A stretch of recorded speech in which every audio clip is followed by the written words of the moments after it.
எதிர்க்கட்சி தலைவர்களுக்கு நான் தெரிவித்துக் கொள்வது, நீங்கள் இன்றைக்கு ஆம்புலன்ஸ் வண்டிகளை எல்லாம் பாட்ட முயற்சி செய்து கொண்டிருக்கிறீர்கள். ஆனால் உங்களுக்கு ஒன்று புரியவில்லை, உங்களுடைய கட்சியே, உங்களுடைய இயக்கமே விரைவில் ஆம்புலன்ஸ் வண்டியில போகக்கூடிய நிலைமை தமிழ்நாட்டு மக்கள் ஏற்படுத்துவார்கள். விரைவில் ஐசியூவில் தான் உங்களுடைய இயக்கம் அனுமதிக்கப்படும் என்பதை தெரிவித்து, உங்களையும் காப்பாற்றுகின்ற அந்த பொறுப்பை நம்முடைய முதலமைச்சர் அவர்கள் செய்வார் என்றதையும். அசிங்கமா போயிடும். உதயநிதி ஸ்டாலின் அவர்களே, நான் கையை அற்புதமாக நீட்டுகிறேன்.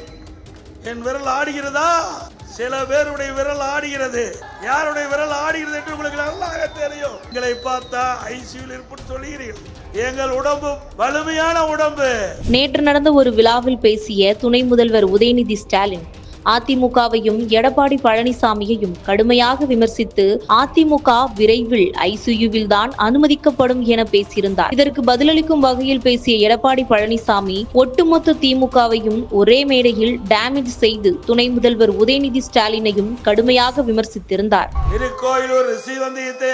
திருப்பி பார், அதிமுக எப்படி இருக்கின்றது என்பதை கவனத்தோடு பேசுங்க.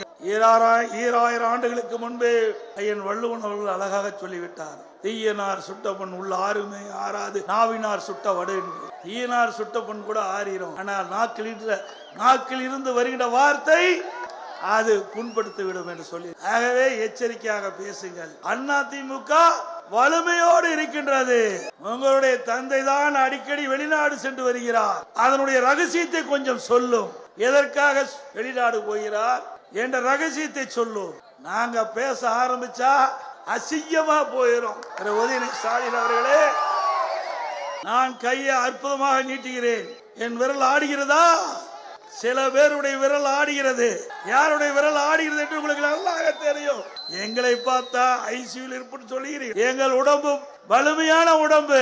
எங்கே மேடையில் இருக்கும் சரி, இங்கே அமர்ந்திருக்கின்றும் சரி, அத்தனை பேரும் இரவுகள் வராமல் உழைத்து உழைப்பாளிகள். உங்களுடைய தாத்தாவே அசைத்து பார்த்தார், ஒன்றும் பண்ண முடியல. அதிமுக